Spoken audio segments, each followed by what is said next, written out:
If you sold products on Amazon FBA in 2026, your 1099K probably shows a number way higher than what you actually made. And if you don't know how to file correctly, you could end up paying taxes on revenue you never even received.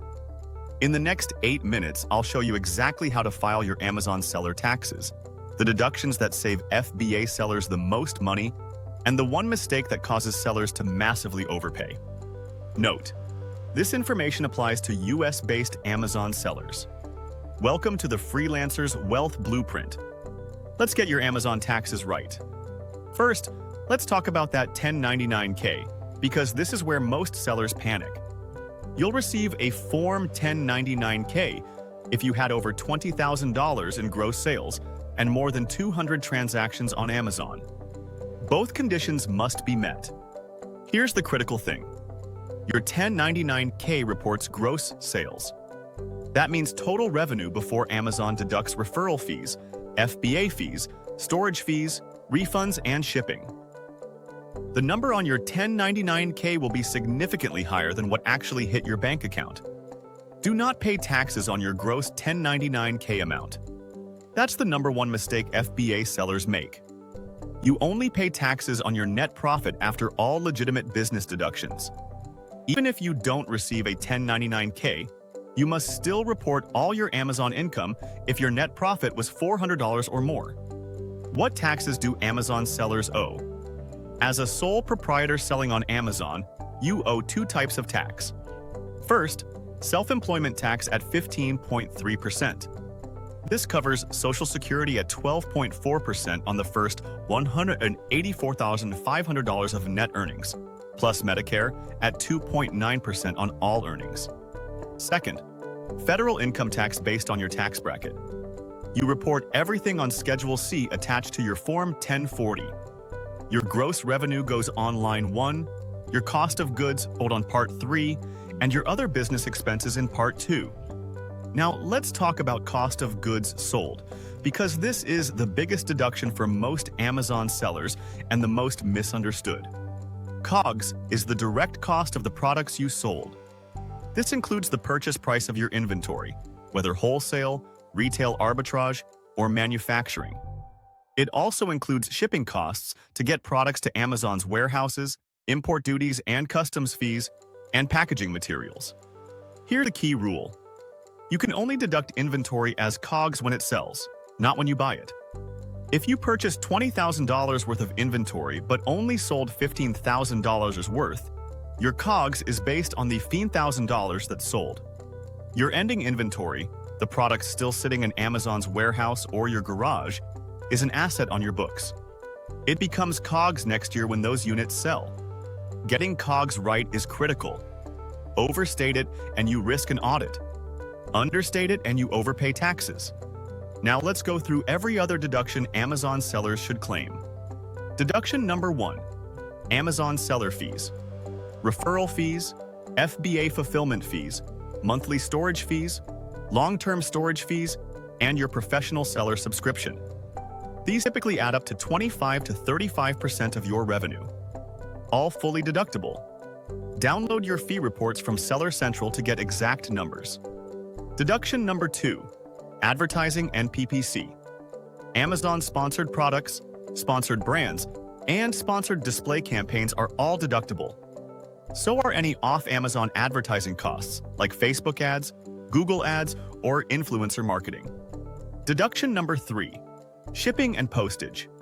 Inbound shipping to Amazon fulfillment centers, any merchant-fulfilled shipping costs, and shipping supplies like boxes, tape, labels, and polybags.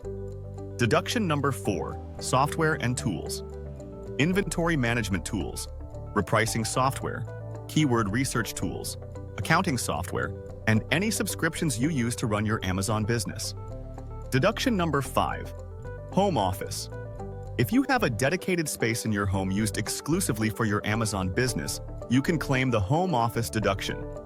The simplified method allows $5 per square foot, up to 300 square feet, for a maximum deduction of $1,500. The regular method lets you deduct the actual percentage of your home used for business, applied to rent or mortgage interest, utilities, insurance, and repairs. This often produces a larger deduction but requires more record keeping. Deduction number 6, phone and internet. Deduct the business use percentage of your phone bill and internet service. If you use your phone 60% for Amazon Business, you deduct 60% of the bill. Deduction number 7, product samples and photography.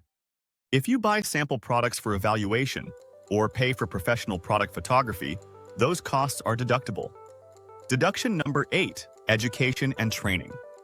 Amazon selling courses, e-commerce conferences, coaching programs, and business books. All deductible if they relate to your business. Deduction number 9, returns and refunds. When customers return products and you issue refunds, those amounts reduce your gross revenue. Make sure your records reflect net revenue after returns. Deduction number 10, professional services. Accountant fees, bookkeeping services, legal fees, and business formation costs. All deductible. Now a quick note about sales tax. Many new sellers worry about this, but here's the good news. Amazon is the marketplace facilitator. That means Amazon collects and remits sales tax on your behalf in all 45 states that charge sales tax. You generally don't need to collect sales tax yourself on Amazon sales. However, some states still require you to file sales tax returns even though Amazon collected the tax. And if you sell outside of Amazon, you may have separate sales tax obligations. Consult a tax professional for your specific state requirements. Let me show you a real example. David is an Amazon FBA seller doing retail arbitrage. His 2026 numbers, 1099K gross sales, $85,000. Less returns and refunds, $5,000. Net revenue, $80,000. Cost of goods, sold, $35,000. Gross profit, $45,000. His other deductions, Amazon seller fees, referral, and FBA, $22,000. Amazon PC advertising, $4,500. Shipping supplies, $800. Software and tools, $600. Home office simplified, $1,500. Phone, 50% business, $540. Product photography, $300. Accounting software, $200. Total other deductions, $30,440. Net profit, $45,000 minus $30,440 equals $14,060. Without proper deductions, David would pay self-employment tax on $45,000 or more. With deductions, he pays on $14,560. Self-employment tax savings alone, roughly $4,500. Plus, David may qualify for the qualified business income deduction. As a sole proprietor, he can potentially deduct up to 20% of his net business income. On $15,560, that's an additional $2,912 deduction on his income taxes. Don't forget quarterly estimated taxes. If you expect to owe $1,000 or more, pay quarterly to avoid penalties. Deadlines are April 15th, June 15th, September 15th, and January 15th. Set aside 25 to 30% of your net profit for taxes. Adjust. Once you know your actual numbers, here's the bottom line. Your 1099K is not your taxable income.